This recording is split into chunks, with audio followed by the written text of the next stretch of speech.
Imagine cette situation où tu te réveilles un matin, la lumière du soleil filtre doucement à travers tes rideaux, et au lieu de la lourdeur habituelle, cette sensation d'appréhension qui pince l'estomac à l'idée d'affronter une nouvelle journée, tu ressens une légèreté. Une paix intérieure. Tu as bien dormi, ton corps est détendu, et un sourire discret se dessine sur tes lèvres parce que, pour la première fois depuis longtemps, tu sens que tu es exactement là où tu dois être. Le café chaud entre tes mains ne te presse pas, son arôme réconfortant emplit la cuisine, et tu prends le temps de savourer chaque gorgée. Tu regardes par la fenêtre, les feuilles des arbres dansent doucement au gré du vent, et cette scène si ordinaire te semble extraordinairement belle. Tu entends peut-être le léger brouhaha de la ville qui s'éveille, mais cela ne t'atteint pas. Tu es dans ta bulle, connecté à toi-même, et une énergie tranquille, une détermination silencieuse, t'habite. Les tâches de la journée, les défis, les interactions, tout semble soudainement gérable. Tu n'es plus le spectateur impuissant de ta propre vie, tu en es l'architecte, le maître d'œuvre. Tu te sens fort, confiant et incroyablement serein. Tu sens une vraie valeur en toi, une estime qui n'a pas besoin de validation externe. Tu respires. Tu vis. Tu as le contrôle. Bref, tu prends de la valeur. Il t'est sûrement déjà arrivé de te dire, comment font-ils? Comment ces gens réussissent-ils à tout faire, à rester positifs, à avancer, pendant que moi, je me sens constamment freiné, submergé, ou tout simplement, à côté de la plaque? Tu les vois, ces personnes qui semblent avoir une aura particulière, celles qui dégagent une confiance naturelle, qui attirent les opportunités, qui gèrent les imprévus avec une sorte de grâce désarmante. Tu as peut-être remarqué leur calme olympien face à la tempête, leur capacité à transformer un problème en une opportunité. Leur authenticité déconcertante qui semble créer des liens profonds et sincères partout où ils vont. Leurs relations semblent fluides, leurs projets se concrétisent, et ils ont cette étincelle dans les yeux, cette joie de vivre contagieuse. Et toi, tu restes là, à observer, à admirer, parfois à envier, te demandant si ce secret, cette formule magique, te sera un jour accessible. Tu te demandes ce qui les différencie de toi, ce petit truc en plus qui change absolument tout. Il te semble que eux ont trouvé la clé, la recette secrète, tandis que toi tu cherches encore la serrure, parfois même la porte. Tu te sens impuissant face à ce fossé qui semble te séparer d'une vie pleine et épanouissante. Et pourtant, tu as sûrement déjà essayé de changer. Tu as pris de bonnes résolutions chaque année, juré de commencer ce régime, cette nouvelle routine sportive, de lire plus, de méditer, de lancer ce projet qui te tient tant à cœur. Tu as peut-être ressenti cette motivation fulgurante les premiers jours, ce sentiment d'être invincible, de pouvoir enfin tout conquérir. Et puis, la vie est arrivée. Une mauvaise nouvelle, une fatigue imprévue, une discussion houleuse, ou juste la bonne vieille procrastination qui pointe le bout de son nez. Et paf! Tout s'écroule. Tu te retrouves au point de départ, avec en prime le poids de la déception, de la culpabilité, et cette petite voix vicieuse qui te murmure, tu vois, tu n'y arriveras jamais. Tu as échoué à maintenir tes engagements envers toi-même, tu as manqué de persévérance face à la première difficulté, tu as laissé la peur de l'échec te paralyser, ou tu as tout simplement laissé les priorités des autres prendre le pas sur les tiennes. Et c'est normal de se sentir découragé, frustré, voire impuissant face à cette répétition de schémas. Tu as cru que c'était ta faute, que tu manquais de volonté, de discipline, de talent. Mais laisse-moi te dire que ce n'est pas de ta faute. Non, vraiment pas. Ce n'est pas parce que tu es faible ou que tu n'es pas assez bien. Tu es tout à fait capable, crois-moi. Parce que la vérité, c'est que personne ne t'a jamais montré la seule habitude, le véritable levier qui rend toutes les autres habitudes possibles. Le pilier fondamental sur lequel tout le reste est construit. Tu as été inondé de conseils fragmentés, de techniques éphémères, de hacks qui promettent des miracles sans jamais adresser la racine du problème. Mais laisse-moi te dire que c'est plutôt simple en fait. Il ne s'agit pas de faire des techniques compliquées, de passer des heures à méditer si tu n'en as pas envie, de te forcer à faire des choses que tu détestes, ou de te transformer en un gourou du développement personnel. Non. Tout le monde peut y arriver, même si aujourd'hui tu te sens le plus désorganisé, le plus paresseux, le plus indécis de la planète. Même si tu as l'impression d'avoir tout essayé sans succès, même si tu as des doutes profonds sur tes propres capacités à changer. Tu vas voir que c'est une approche tellement différente qu'elle va changer ta perspective. On va plonger ensemble dans un voyage qui va transformer ta façon de penser, d'agir, de te connecter aux autres, de gérer les imprévus, et surtout, de te définir. C'est un processus qui va te permettre de te créer, jour après jour, la vie que tu désires vraiment, en alignant chacune de tes actions avec tes valeurs les plus profondes. Tu vas découvrir comment une seule petite chose peut devenir le moteur inarrêtable de ton évolution. Laisse-moi te raconter l'histoire d'un ami, appelons-le Marc. Il était comme beaucoup d'entre nous, jonglant entre un travail stressant, des responsabilités familiales, et un sentiment constant de ne pas être à la hauteur. Il rêvait de se lancer à son compte, de voyager, d'apprendre une nouvelle langue, mais chaque tentative se soldait par un échec cuisant. Il se sentait piégé, pris dans un tourbillon d'obligations et de frustration. Puis, un jour, après une énième déception, il a eu un déclic. Un changement de perspective radical, presque imperceptible au début. Il n'a pas tout changé d'un coup. Il a simplement commencé à faire une chose différemment. Une seule. Et c'est là que la magie a opéré. Parce que le point commun entre toutes ces personnes qui réussissent, entre Marc, et entre toi si tu suis ce que je vais te partager, c'est qu'ils ont tous maîtrisé la décision consciente ***. Cette chose, tous ceux qui l'ont réussi dans leur vie l'ont acquise depuis très longtemps. Et si aujourd'hui ils sont ce qu'ils sont, c'est sûrement grâce à ça. La décision consciente, ce n'est pas une compétence innée réservée à une élite. Non, la décision consciente, c'est simplement la capacité, à chaque instant de ta vie, de choisir délibérément ta réponse à une situation, à une pensée, à une émotion. C'est l'acte de reprendre le contrôle de ton attention, de tes réactions, de tes paroles et de tes actions, plutôt que de les laisser être dictées par le pilote automatique, les peurs, ou les attentes des autres. C'est de décider activement qui tu veux être, moment après moment. Et ça change absolument tout. Parce que la qualité de ta vie n'est pas déterminée par ce qui t'arrive, mais par la façon dont tu réagis à ce qui t'arrive. Et chaque réaction est le fruit d'une décision. Consciente ou inconsciente. Je te parle de cette habitude fondamentale qui se niche au cœur de toutes les autres. Celle qui te permet non seulement de fixer des objectifs, mais aussi de les atteindre. Celle qui te permet non seulement de rêver d'une vie meilleure, mais de la construire, brique après brique. C'est le pouvoir de l'intention et de l'action alignée. Tu vas voir que cette seule habitude est le moteur de tout le reste, la colonne vertébrale de toute transformation durable. C'est pourquoi elle est si précieuse, si puissante, et pourtant si souvent négligée. Et si tu la maîtrises, si tu l'appliques, ta vie ne sera plus jamais la même. Mais même en prenant conscience de ça, si tu négliges la première application de la décision consciente, tu ne risques pas d'aller très loin. Tu peux comprendre intellectuellement l'importance de choisir consciemment, mais comment ça se traduit concrètement dans le tourbillon de tes pensées? Comment cette habitude se manifeste-t-elle là où tout commence, à l'intérieur de toi? T'es-tu déjà demandé pourquoi tu te sens parfois si démuni face à cette petite voix intérieure qui te critique sans relâche, qui te rappelle tes échecs passés, qui te submerge de doutes et d'anxiété? Cette chose, tous ceux qui l'ont réussi dans leur vie l'ont acquise depuis très longtemps, et c'est ce qui leur permet de naviguer les tempêtes intérieures avec une sérénité déconcertante. C'est ce qui te permet de construire une fondation mentale inébranlable, un sanctuaire où tu peux toujours te réfugier, quoi qu'il arrive à l'extérieur. Pilier 1, la décision consciente intérieure, maîtriser le dialogue interne. La décision consciente intérieure ce n'est pas une pensée positive forcée, déconnectée de la réalité, une sorte de déni béat.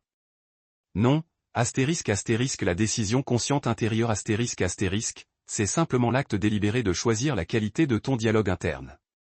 C'est d'être le gardien de ton jardin mental, de décider quelles pensées tu laisses prendre racine et quelles pensées tu arraches avant qu'elles ne s'épanouissent en mauvaises herbes toxiques. C'est de comprendre que ton cerveau est un outil incroyablement puissant, mais qu'il a besoin d'un opérateur conscient pour le diriger, sinon il se contentera de recycler les schémas habituels. Pense à ton esprit comme à un jardin. Si tu ne fais rien, il sera envahi par des mauvaises herbes.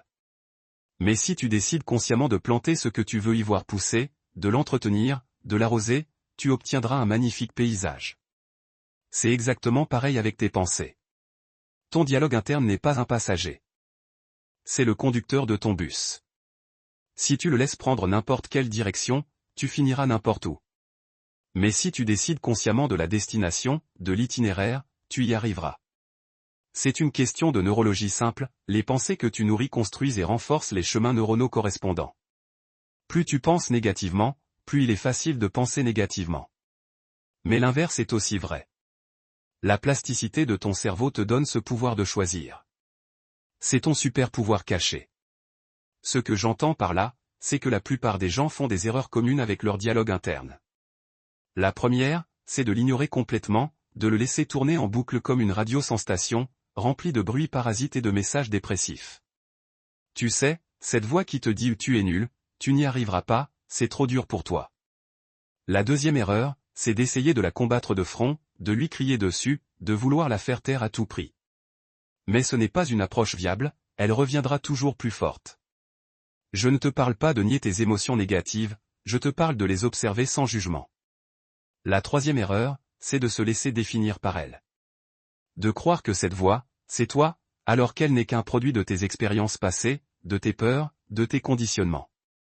Je ne te parle pas de devenir un robot sans émotion, je te parle de prendre de la distance et de choisir consciemment comment tu réponds à ces pensées. La quatrième erreur, c'est de chercher la pensée positive toxique celle qui te demande de sourire quand tu as envie de pleurer, de te dire que tout va bien quand tout s'écroule. Non, je te parle de la pensée constructive, celle qui te permet d'avancer malgré les difficultés, en acceptant la réalité tout en cherchant une solution. C'est la différence entre être un simple réceptacle de tes pensées et être le jardinier conscient de ton esprit. Si tu te retrouves face à une situation stressante, comme une présentation importante au travail, et que ton dialogue interne te hurle « tu vas bégayer, tu vas tout rater, ils vont te juger », alors forcément, tu vas te sentir envahi par le trac, ta confiance va chuter, et tu risques effectivement de bégayer ou de rater ta présentation. Mais si tu décides consciemment de changer cette narration, de te dire « je suis préparé, je suis capable, je vais faire de mon mieux, et l'imperfection est humaine », tu auras cette impression de maîtrise, de calme intérieur. Donc forcément, tu aborderas la situation avec plus d'aplomb, ton message sera plus clair, et tu auras une bien meilleure performance. Autre exemple, imagine que tu as un objectif de vie, comme lancer ton propre business. Si ta voix intérieure te répète « c'est trop risqué, tu n'as pas les compétences, tu vas échouer et perdre tout ton argent, tu ne passeras jamais à l'action. » Tu resteras dans ta zone de confort, frustré et paralysé par la peur. Donc forcément, tes rêves resteront des rêves. Mais si tu décides consciemment de la recadrer, de te dire « c'est un défi, oui, mais je peux apprendre, je peux demander de l'aide, chaque petit pas compte, et l'échec n'est qu'un apprentissage », tu auras cette impression d'être un explorateur courageux, prêt à affronter l'inconnu. Donc forcément, tu vas chercher des solutions, faire des essais, et avancer pas à pas vers ton but. C'est pourquoi le meilleur moyen selon moi pour maîtriser ton dialogue interne est d'appliquer la méthode de la * redirection consciente en 4 étapes ***. 1. * observation sans jugement ***, commence par simplement remarquer tes pensées. Quand une pensée négative ou auto-sabotrice apparaît, ne la combats pas, ne la juge pas, observe-la, comme tu observerais un nuage passer dans le ciel. Tiens, je suis en train de me dire que je suis nul. C'est tout. Juste le fait de l'observer crée une distance entre toi et la pensée. Tu n'es pas la pensée. Tu es celui qui l'observe. Il te suffira de prendre un moment, une microseconde, pour juste l'identifier. 2. * questionnement actif ***, ensuite, pose-toi des questions. Pas pour te blâmer, mais pour comprendre. Est-ce que cette pensée est vraiment vraie? Y a-t-il des preuves concrètes? Est-ce qu'elle me sert, m'aide à avancer? Ou est-ce qu'elle me freine? Souvent, tu vas voir que ces pensées négatives sont des habitudes mentales ancrées, pas des vérités absolues. C'est ce que j'entends par là, c'est que tu dois devenir un détective de tes propres pensées, et non un simple récepteur passif. 3. * reformulation intentionnelle ***, après avoir questionné, décide consciemment de reformuler. Transforme la pensée négative en une pensée neutre, puis en une pensée constructive ou en une question orientée solution. Si c'est le « je suis nul », ça peut devenir « je n'ai pas encore acquis cette compétence, mais je peux l'apprendre ». Si c'est le « je vais échouer », ça devient « je vais faire de mon mieux, et j'apprendrai quoi qu'il arrive ». Je ne te parle pas d'optimisme forcé, je te parle de réalisme constructif. 4. * ancrage positif et action ***, enfin, ancre cette nouvelle pensée. Répète-la plusieurs fois. Imagine l'impact positif qu'elle aura. Et si possible, suis-la d'une petite action, même symbolique. Si tu te dis « je peux apprendre », cherche une ressource, ouvre un livre. Cette micro-action renforce le nouveau chemin neuronal. Il te suffit de faire ça, encore et encore, et tu vas voir que ton dialogue interne va se transformer de façon radicale. Mais si tu négliges cette première étape, si tu laisses ton dialogue interne te dicter ta conduite, tu risques non seulement de te sentir mal dans ta peau, mais aussi d'impacter toutes tes interactions avec le monde extérieur. Parce que la façon dont tu te parles à toi-même est un miroir de la façon dont tu vas interagir avec les autres. Et c'est là que le prochain pilier entre en jeu. Car ce n'est pas tout de se sentir bien avec soi, il faut aussi bien fonctionner avec les autres, n'est-ce pas? Il y a encore plus à découvrir. Pilier 2, la décision consciente relationnelle, naviguer les interactions. Mais même en prenant conscience de ça, en maîtrisant ton dialogue intérieur, si tu négliges la manière dont tu te connectes aux autres, tu ne risques pas d'aller très loin. Tu peux être au top de ta forme mentale, mais si tes relations sont chaotiques, superficielles ou toxiques, est-ce que tu peux vraiment te sentir pleinement épanoui? T'es-tu déjà demandé pourquoi certaines personnes semblent créer des liens sans effort, obtenir le respect et la confiance de leur entourage, tandis que d'autres se sentent constamment incomprises, rejetées ou utilisées? Cette chose, tous ceux qui l'ont réussi dans leur vie l'ont acquise depuis très longtemps. C'est ce qui te permet de bâtir un réseau de soutien solide, d'avoir des conversations profondes et authentiques, et de créer des relations qui nourrissent ton âme plutôt que de te vider de ton énergie. La décision consciente relationnelle ce n'est pas de la manipulation ou de la flatterie pour obtenir ce que tu veux. Non, la décision consciente relationnelle c'est simplement l'acte délibéré de choisir comment tu t'engages dans chaque interaction humaine. C'est de décider d'être pleinement présent, d'écouter avec empathie, de communiquer tes besoins avec clarté, et de fixer des limites respectueuses. C'est de comprendre que chaque interaction est une opportunité de construire, de connecter, d'apprendre, ou de t'affirmer, et que tu as le pouvoir de diriger cette interaction vers un résultat positif pour toutes les parties. Imagine chaque conversation comme une danse. Si tu te laisses emporter par les pas de l'autre sans jamais choisir les tiens, tu peux trébucher ou te faire marcher sur les pieds. Mais si tu décides consciemment de guider ta propre danse tout en étant attentif à ton partenaire, la danse devient fluide, harmonieuse, et agréable pour tout le monde. C'est la base de toute intelligence émotionnelle, la capacité à reconnaître et à gérer ses propres émotions et celles des autres. C'est fondamental pour le bien-être social et professionnel. Ce que j'entends par là, c'est que la plupart des gens font des erreurs communes dans leurs relations. La première, c'est d'assumer, de projeter leurs propres peurs ou attentes sur les autres, sans jamais vérifier. Tu sais, cette impression que l'autre devrait savoir ce que tu penses ou ressens. La deuxième erreur, c'est de réagir à chaud, sous le coup de l'émotion, sans prendre le recul nécessaire pour choisir une réponse constructive. Je ne te parle pas de supprimer tes émotions, je te parle de les reconnaître et de choisir comment tu les exprimes.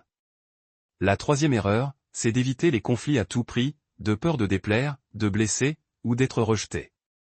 Ce faisant, tu laisses les rancœurs s'accumuler et les problèmes s'envenimer. Je ne te parle pas de chercher la confrontation, je te parle de l'affirmation de soi, respectueuse mais ferme. La quatrième erreur, c'est le people pleasing, le fait de toujours dire oui pour être aimé ou accepté, au détriment de tes propres besoins et de ton énergie. Non, je te parle d'authenticité, de respect mutuel, et de la création de frontières saines. C'est la différence entre être une feuille au vent et être un arbre avec des racines profondes. Si tu es dans une conversation difficile avec un ami ou un collègue, et que tu te laisses emporter par tes propres émotions, en l'interrompant, en le blâmant, ou en évitant le sujet, alors forcément, la conversation va dégénérer en dispute, ou pire, la relation va se dégrader à cause d'un non-dit. Mais si tu décides consciemment de pratiquer l'écoute active, de lui laisser exprimer son point de vue sans l'interrompre, de valider ses émotions, et ensuite d'exprimer calmement les tiennes, tu auras cette impression d'être un pont, un facilitateur de dialogue. Donc forcément, la discussion sera plus constructive, un compromis sera trouvé, et votre relation en ressortira renforcée. Autre exemple, imagine que tu as tendance à toujours dire oui aux sollicitations des autres, même quand tu es débordé. Si tu laisses les demandes s'accumuler, que tu ne fixes jamais de limites, alors forcément, tu vas te sentir épuisé, stressé, et tu vas finir par en vouloir à ces personnes, même si ce n'est pas de leur faute. Tu vas te sentir vidé, utilisé, et ton estime de toi va en prendre un coup.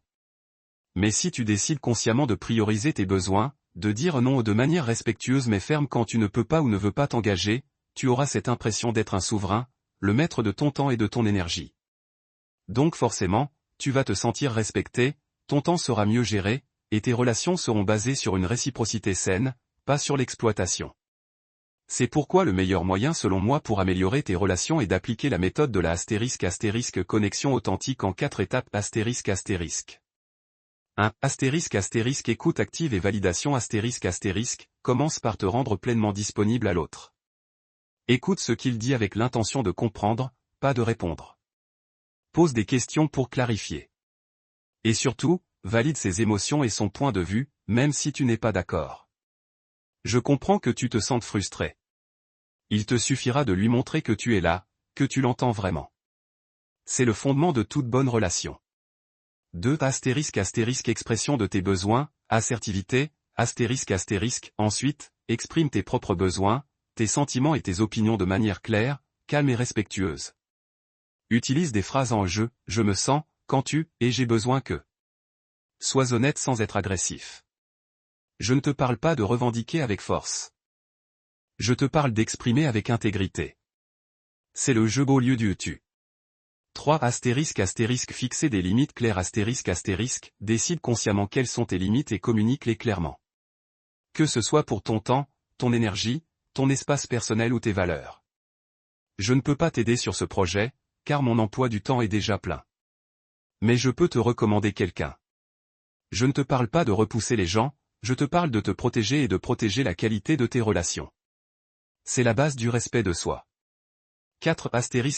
** répondre, ne pas réagir ** enfin, avant de répondre à une situation délicate, prends une microseconde. Respire. Demande-toi, quelle est la réponse la plus constructive, la plus alignée avec mes valeurs, pour cette situation? Au lieu de réagir impulsivement, choisis de répondre avec intention. Il te suffira de créer cet espace, ce petit souffle, entre le stimulus et ta réponse. Tu vas voir que ça change absolument tout.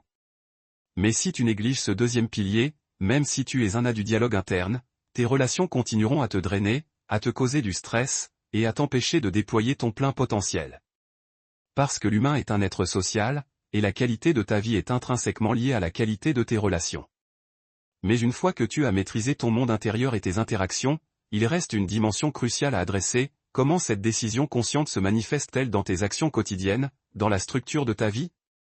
Attends, parce que ce que je vais te dire maintenant va te donner les clés pour rendre tes intentions irrésistibles. Pilier 3, la décision consciente quotidienne bâtir des systèmes gagnants. Mais même en prenant conscience de ça, en ayant une paix intérieure et des relations saines, si tu négliges la manière dont tu agences tes journées, tu ne risques pas d'aller très loin. Tu peux avoir les meilleures intentions du monde, mais si tes actions ne suivent pas. Si tu te perds dans le désordre et la procrastination, est-ce que tu peux vraiment construire la vie dont tu rêves? T'es-tu déjà demandé pourquoi certaines personnes semblent incroyablement productives, toujours en avance, toujours capables de cocher toutes les cases de leur liste, sans pour autant courir partout ou être constamment stressés? Cette chose, tous ceux qui l'ont réussi dans leur vie l'ont acquise depuis très longtemps. C'est ce qui te permet de transformer tes rêves en réalité concrète, de progresser vers tes objectifs sans effort herculéen, et de créer une vie où la discipline est un plaisir, pas une corvée. C'est la magie des habitudes bien construites. ** la décision consciente quotidienne ** ce n'est pas d'avoir une volonté de faire ou d'être constamment motivé, ce qui est épuisant et irréaliste.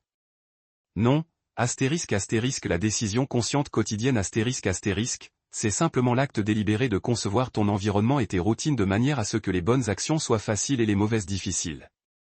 C'est de comprendre que tu n'as pas besoin de te battre contre toi-même chaque jour, mais plutôt de t'organiser de façon à ce que tes décisions conscientes se transforment en habitudes automatiques et puissantes. Imagine ton quotidien comme un fleuve. Si tu le laisses couler sans direction, il peut déborder ou s'éparpiller. Mais si tu décides consciemment de construire des berges, de creuser un lit, le fleuve coulera de manière fluide et puissante vers sa destination. C'est la science des habitudes, où la répétition et les signaux environnementaux créent des boucles neuronales qui rendent les actions quasi automatiques. C'est un principe simple mais redoutablement efficace, ton environnement est plus fort que ta volonté à long terme. Il te suffit de changer l'un pour changer l'autre. Ce que j'entends par là, c'est que la plupart des gens font des erreurs communes quand ils essaient de changer leurs habitudes. La première, c'est de compter uniquement sur la motivation. Tu sais, ce coup de boost éphémère qui disparaît souvent aussi vite qu'il est apparu. La motivation est un carburant, mais elle ne doit pas être le moteur principal. Je ne te parle pas d'attendre l'inspiration, je te parle de créer l'action. La deuxième erreur, c'est d'adopter une approche tout ou rien. De vouloir tout changer d'un coup, de se fixer des objectifs irréalistes dès le premier jour, ce qui mène invariablement à l'échec et à la démotivation. Je ne te parle pas de devenir un moine, je te parle de micro-habitudes. La troisième erreur, c'est d'ignorer les déclencheurs et les récompenses qui forment la boucle de l'habitude. Sans comprendre ce qui déclenche une mauvaise habitude et ce qui la récompense, il est très difficile de la casser. Je ne te parle pas de culpabiliser, je te parle de comprendre ton propre fonctionnement. La quatrième erreur, c'est de vouloir faire trop de choses à la fois, de disperser ton énergie sur une multitude de nouvelles habitudes, sans jamais en ancrer une seule profondément. Non, je te parle de focalisation, de commencer petit, et de construire par couches successives. C'est la différence entre courir un marathon sans entraînement et le préparer étape par étape. Si tu décides de te mettre au sport, et que tu te contentes d'y aller quand tu as envie ou le temps, alors forcément, les jours de pluie, de fatigue ou de stress, tu vas annuler, et ton objectif va s'éloigner. Mais si tu décides consciemment de créer un système, par exemple en préparant tes affaires de sport la veille au soir, en te fixant un créneau fixe dans ton agenda inamovible, et en ayant un ami qui t'attend à la salle, tu auras cette impression d'être un athlète engagé, qui honore ses rendez-vous avec lui-même. Donc forcément, tu iras t'entraîner régulièrement, et les résultats suivront. Autre exemple, imagine que tu veux manger plus sainement. Si tu laisses des aliments ultra transformés traîner partout dans ta cuisine, que tu n'as pas de légumes coupés d'avance, alors forcément, quand tu auras faim, tu te jetteras sur la solution la plus rapide et la moins saine. Tu seras piégé par ton environnement.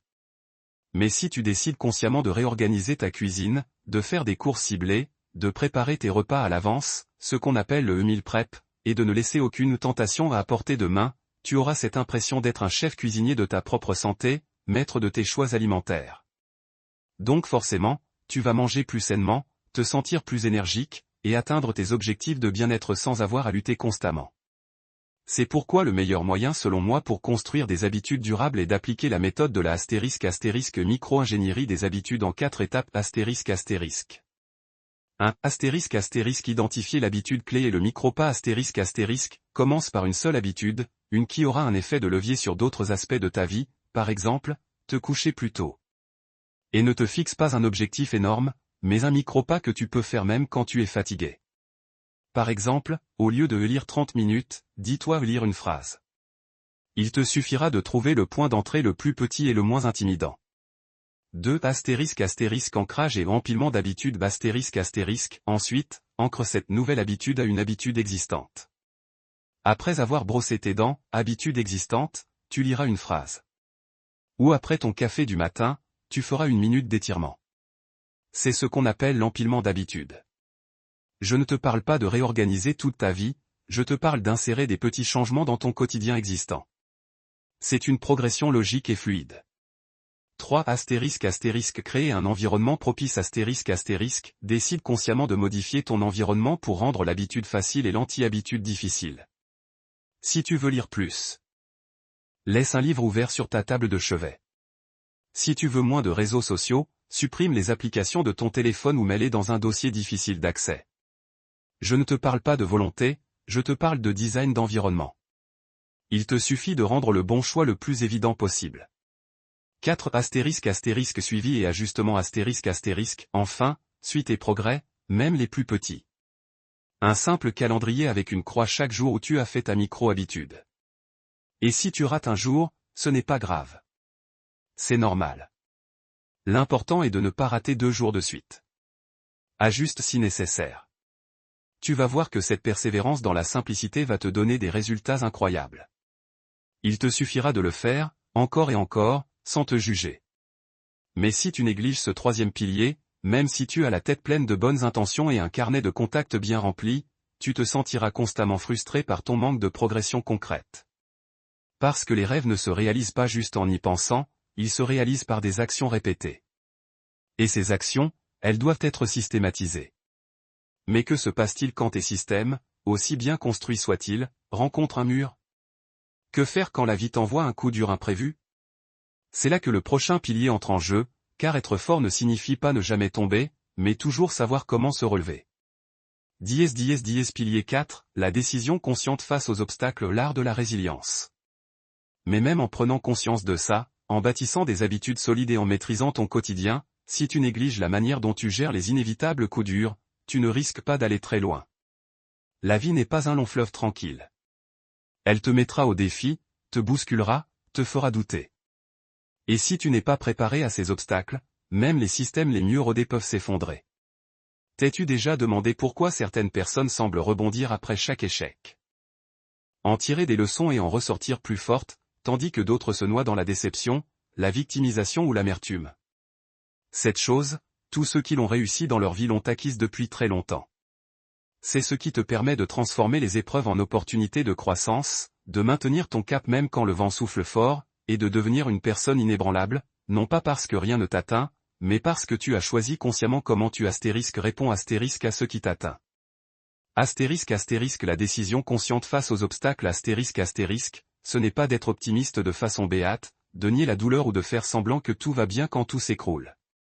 Non, la décision consciente face aux obstacles c'est simplement l'acte délibéré de choisir ta réponse émotionnelle et comportementale face à l'adversité.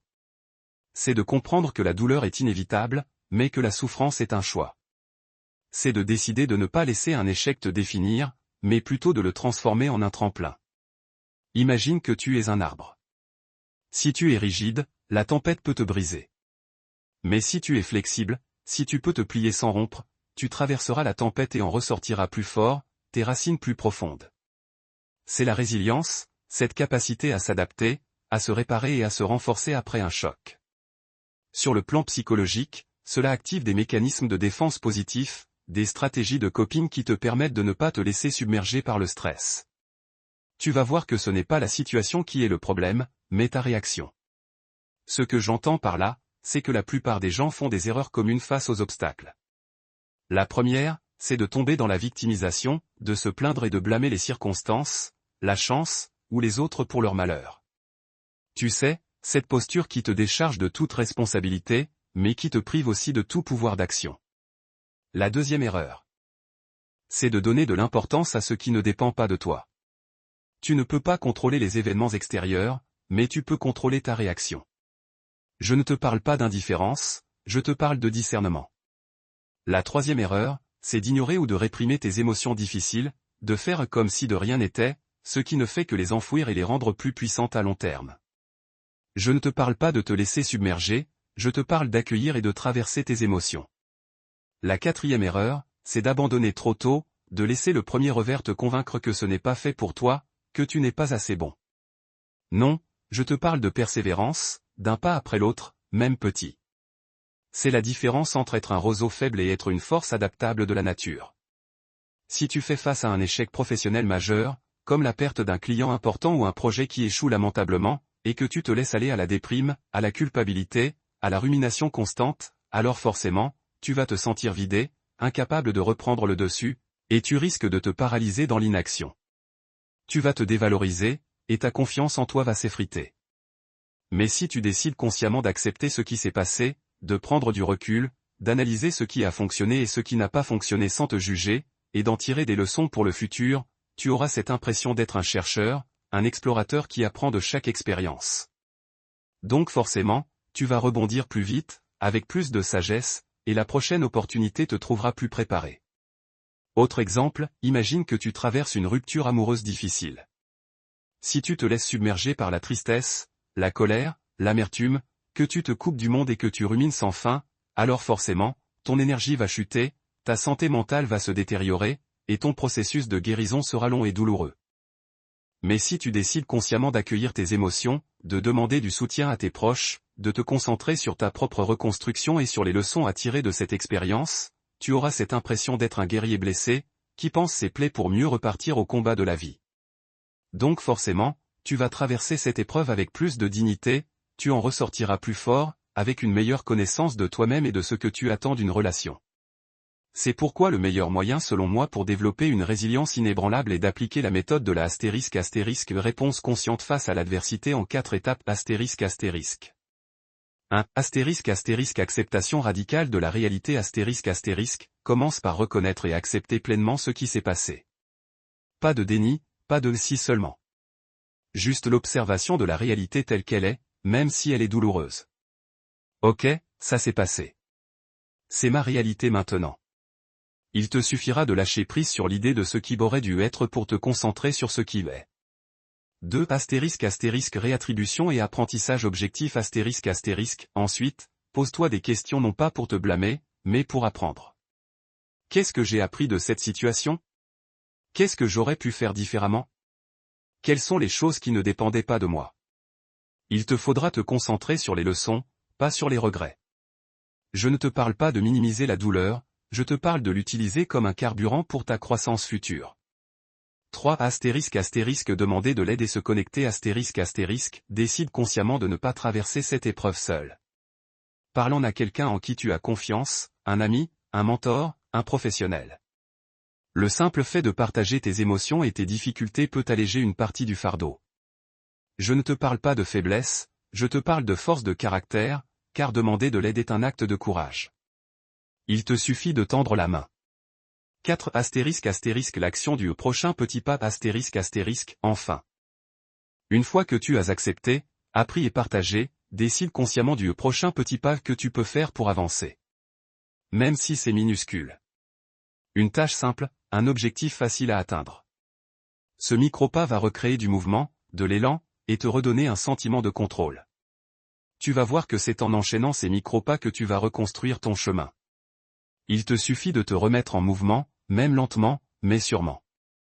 Mais si tu négliges ce 4e pilier, même avec la meilleure intention du monde et des habitudes parfaites, la première vraie tempête risque de te déstabiliser et de te faire tout perdre. Parce que la résilience n'est pas une option, c'est une compétence essentielle dans la vie. C'est l'armure qui te protège et te permet de continuer à construire. Mais que construis-tu au final? Quelle est la vision qui te guide à travers toutes ces épreuves et ces routines? Il y a encore une dimension, la plus transformationnelle de toutes, à aborder. Et elle concerne la personne que tu es en train de devenir. Pilier 5, la décision consciente d'identité ou devenir ton futur toi. Mais même en prenant conscience de ça, en étant résilient face aux obstacles, si tu négliges la vision globale de qui tu veux devenir, tu ne risques pas d'aller très loin. Tu peux gérer les défis, tu peux être performant au quotidien, tu peux avoir des relations saines, mais si tout cela n'est pas aligné avec un sens profond de ton identité, de ta mission, tu vas te sentir comme un bateau sans gouvernail, dérivant sans but, cherchant un port d'attache sans jamais le trouver. T'es-tu déjà demandé pourquoi certaines personnes semblent avoir une clarté absolue sur leur chemin, une conviction inébranlable dans leurs choix, et une cohérence totale entre leurs actions et leurs valeurs, comme si elles étaient nées avec une carte et une boussole intégrées? Cette chose, tous ceux qui l'ont réussi dans leur vie l'ont acquise depuis très longtemps. C'est ce qui te permet non seulement de changer des habitudes, mais de changer qui tu es de devenir la meilleure version de toi-même, celle que tu as toujours rêvé d'être, celle que ton âme aspire à incarner. La décision consciente d'identité ce n'est pas un vœu pieux ou une simple visualisation sans action, une illusion sans fondement. Non, la décision consciente d'identité c'est simplement l'acte délibéré de choisir et de renforcer l'identité de la personne que tu veux devenir et d'aligner chacune de tes décisions, chaque action, chaque pensée, avec cette identité future. C'est de comprendre que tu n'es pas figé par ton passé, que tu n'es pas la somme de tes erreurs ou de tes échecs, mais que tu es constamment en train de te créer. Imagine-toi comme un architecte. Tu as un plan, une vision claire de la maison que tu veux construire. Chaque brique posée, chaque décision prise, est faite en fonction de ce plan. Tu ne construis pas au hasard. C'est pareil pour ton identité. Si tu décides consciemment d'être une personne résiliente, tu vas prendre des décisions différentes face aux obstacles. Si tu décides d'être une personne authentique, tu vas communiquer différemment. Sur le plan psychologique, c'est l'intégration de ton au-soi idéal dans ton au-soi réel, un processus qui renforce ton estime de soi et ton sentiment de cohérence interne. Ton cerveau va chercher à prouver cette nouvelle identité, et tes actions vont naturellement suivre. Il te suffit d'écrire l'histoire, pour ensuite la vivre. Ce que j'entends par là, c'est que la plupart des gens font des erreurs communes avec leur identité. La première, c'est de laisser leur identité être définie par les autres, par les attentes de la société, de leur famille, de leurs amis, sans jamais se poser la question, qui suis-je vraiment et qui est-ce que je veux devenir ? Tu sais, cette impression de porter un masque qui ne te correspond pas, juste pour plaire. La deuxième erreur, c'est de vivre sans vision claire, sans une image précise de leur futur souhaité.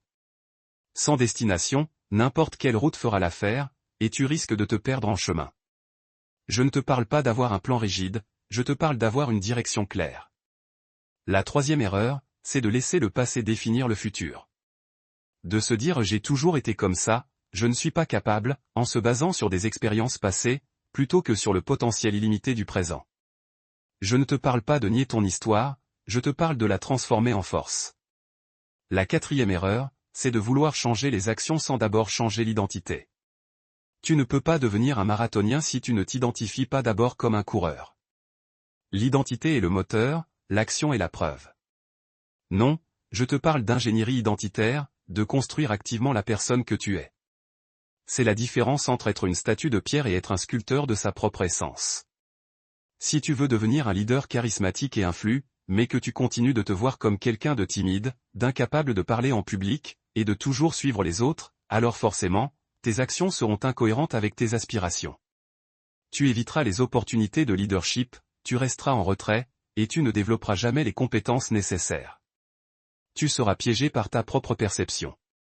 Mais si tu décides consciemment d'adopter l'identité d'un leader, même avant de l'être, en te disant « je suis un leader qui apprend, qui inspire, qui ose », tu auras cette impression d'être un visionnaire, un pionnier qui forge son propre chemin. Donc forcément, tu vas chercher des formations, prendre des initiatives, t'exprimer avec plus d'assurance, et tes actions vont naturellement refléter cette nouvelle identité. Autre exemple, imagine que tu as toujours rêvé d'être un artiste, mais que tu te vois comme quelqu'un de pas doué ou qui ne sait pas dessiner. Si tu laisses cette identité te dicter tes choix, tu n'achèteras jamais de matériel, tu ne prendras jamais de cours, et ton rêve restera à jamais un fantasme. Donc forcément, tu passeras à côté d'une part essentielle de toi-même. Mais si tu décides consciemment de t'identifier comme un artiste en devenir, comme quelqu'un qui explore sa créativité, tu auras cette impression d'être un créateur, un explorateur de l'imaginaire. Donc forcément, tu vas commencer à gribouiller, à prendre des cours, à te connecter avec d'autres artistes, et petit à petit, ton identité d'artiste va se renforcer par tes actions, et tes actions vont être amplifiées par ton identité. C'est pourquoi le meilleur moyen selon moi pour transformer ton identité est d'appliquer la méthode de la ** création d'identité consciente en 4 étapes ***. 1. ** clarifier tes valeurs fondamentales ** commence par te demander ce qui est vraiment important pour toi, au plus profond de ton être. La liberté? L'authenticité? Le service? L'apprentissage? La famille? Ces valeurs sont les fondations de ton identité future. Il te suffira de les écrire, de les sentir vibrer en toi. C'est ce qui te guidera dans tes choix. 2. ** visualiser ton toi idéal ** ensuite, crée une image mentale très claire et détaillée de la personne que tu veux devenir dans 3, 5 ou 10 ans. Comment est-elle? Comment agit-elle? Comment se sent-elle? Quelles sont ses relations? Ses succès? Visualise-le quotidiennement, avec le plus de détails sensoriels possible. Je ne te parle pas d'un fantasme éthéré, je te parle d'une carte routière pour ton futur. C'est la destination que tu dois garder en tête. 3. ** agir comme ton futur toi dès aujourd'hui ** décide consciemment de poser des actions, même minimes, qui sont cohérentes avec l'identité de ton toi idéal. Si ton futur toi est confiant, agis avec plus de confiance dans la prochaine conversation. Si ton futur toi est discipliné, fais ce micro-pas de l'habitude même quand tu n'as pas envie. Chaque action est une preuve que tu es cette personne. Je ne te parle pas de faire semblant, je te parle de te préincarner. 4. ** célébrer les micro-transformations et te renommer ** enfin, reconnais et célèbre chaque petit pas, chaque petite victoire qui renforce cette nouvelle identité. Et utilise le langage pour la renforcer. Au lieu de dire j'essaie d'être plus organisé, dis je suis une personne organisée. Chaque fois que tu te décides consciemment de te renommer, tu envoies un signal puissant à ton cerveau. Tu vas voir que cette cohérence entre tes pensées, tes actions et tes paroles va t'envelopper dans une nouvelle peau, une nouvelle aura. Il te suffit de te le dire, et de le prouver par tes actes. Maintenant que tu sais tout ça, tu comprends que la décision consciente n'est pas juste une habitude parmi d'autres. Non, c'est la seule habitude qui tisse la toile de toute ta vie, celle qui relie tous les aspects de ton être et te propulse vers une transformation complète et durable. Imagine cette interconnexion profonde, tout commence par la décision consciente intérieure cette capacité à maîtriser ton dialogue interne. Tu choisis de te parler avec bienveillance, avec intention, et cela crée une fondation de paix et de confiance en toi. Et forcément, cette paix intérieure rayonne et influence ta décision consciente relationnelle Tu peux alors aborder les autres avec authenticité, écouter vraiment, poser des limites saines, et créer des liens profonds et respectueux. Tu deviens un aimant pour les relations nourrissantes. Fort de cette harmonie interne et externe, tu peux alors mettre en œuvre la décision consciente quotidienne en concevant des systèmes et des habitudes qui te servent, qui te permettent d'avancer sans effort dans tes objectifs. Tes journées deviennent fluides, productives, et chaque petite victoire renforce ta confiance. Mais la vie, avec ses hauts et ses bas, ne manquera pas de te tester. Et c'est là que la décision consciente face aux obstacles prend toute son importance. Tu ne te laisses plus abattre par les revers, tu choisis consciemment de rebondir, d'apprendre, de te renforcer à chaque épreuve. Tu es résilient, adaptable, inarrêtable. Et toutes ces dimensions, toutes ces facettes de la décision consciente, culminent dans la décision consciente d'identité Tu es l'architecte de qui tu deviens, alignant tes valeurs, tes actions, et tes systèmes pour incarner la personne que tu as toujours rêvé d'être. Ce n'est pas juste une somme de techniques, c'est une symphonie de conscience, une danse harmonieuse entre ton intention et ta réalité. Tu vas voir que chaque pilier renforce l'autre, créant un cercle vertueux qui t'élève, te transforme, et te permet de vivre une vie d'une richesse et d'une profondeur insoupçonnée. C'est la maîtrise de ton univers, intérieur et extérieur, moment après moment. Tu n'es plus une victime des circonstances, tu es le créateur de ta propre destinée. Mais si tu veux vraiment expérimenter cette transformation radicale, cette liberté, cette joie de vivre, et cette capacité à construire la vie de tes rêves dès aujourd'hui, il te faudra passer à l'action. Maintenant. Pas demain, pas la semaine prochaine, pas quand tu te sentiras prêt. Parce que la vérité, c'est que le moment parfait n'existe pas. Il n'y aura jamais un bon moment sans une bonne décision. Tu vas attendre que les étoiles s'alignent? Que le destin frappe à ta porte?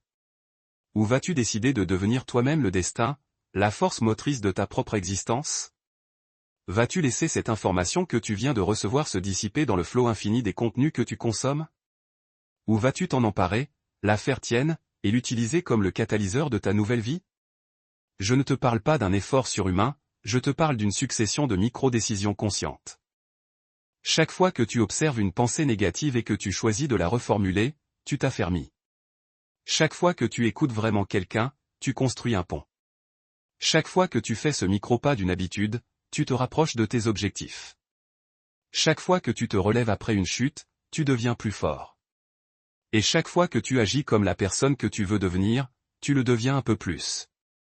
Alors, es-tu prêt à t'engager envers toi-même? Es-tu prêt à prendre les rênes de ton existence? C'est une question qui résonne au plus profond de ton être, et seule ta décision peut y répondre. Imagine-toi dans les 3 prochains mois. Tu vas te sentir plus léger, plus serein. Le stress quotidien aura perdu de son emprise, parce que tu auras appris à maîtriser ton monde intérieur, à rediriger tes pensées. Tes relations seront plus harmonieuses, plus authentiques, car tu auras appris à écouter, à t'exprimer, et à poser des limites avec amour et respect. Dans 6 mois, tu seras étonné des progrès que tu auras faits sur tes objectifs. Ce projet que tu repoussais depuis si longtemps aura pris forme, ces habitudes saines seront ancrées dans ton quotidien, et tu te sentiras plus énergique, plus vivant. Ton environnement sera ton allié, pas ton ennemi. Tu auras cette fierté silencieuse de celui qui tient ses promesses envers lui-même. Et dans 12 mois, tu regarderas en arrière et tu ne reconnaîtras plus la personne que tu étais. Tu seras devenu inébranlable face aux obstacles, les défis seront perçus comme des opportunités de croissance, et tu auras une clarté et une vision de ta vie que tu n'aurais jamais cru possible. Tu vas t'épanouir dans ton identité profonde, celle que tu auras sculptée avec intention et amour. Tu vas te sentir respecté, non seulement par les autres, mais surtout par toi-même. La liberté de choisir, la joie de créer, la fierté d'être qui tu es vraiment, c'est ce qui t'attend. Tu auras une aura. Cette lumière intérieure que les autres remarqueront sans forcément comprendre d'où elle vient. Tu auras le sentiment d'être à ta place, de contribuer, d'impacter le monde à ta manière. Tu auras la vie que tu auras délibérément choisi de construire. Alors, souviens-toi, la vie n'est pas ce qui t'arrive, c'est ce que tu en fais. Chaque seconde est une invitation à te réinventer, une opportunité de choisir. Tu as le pouvoir, en toi, de transformer chaque moment, chaque pensée, chaque interaction, en une brique de la vie extraordinaire que tu es destiné à vivre. La seule habitude qui change une vie pour toujours n'est pas compliquée, elle n'est pas mystique, elle est fondamentale, c'est * la décision consciente *. Elle te rappelle que tu es le maître de ton navire, le peintre de ta toile, le sculpteur de ton destin. Il ne s'agit pas de savoir si tu peux y arriver, car tu as déjà tout en toi. Il te suffit simplement d'y croire, de commencer à partir de maintenant, de poser une micro-décision consciente, puis une autre, puis une autre. Et de regarder ta vie se transformer sous tes yeux, jour après jour. Tu as le choix, chaque jour, de devenir la personne que tu as toujours voulu être. Alors, choisis bien. Choisis consciemment. Et agis. La liberté t'attend.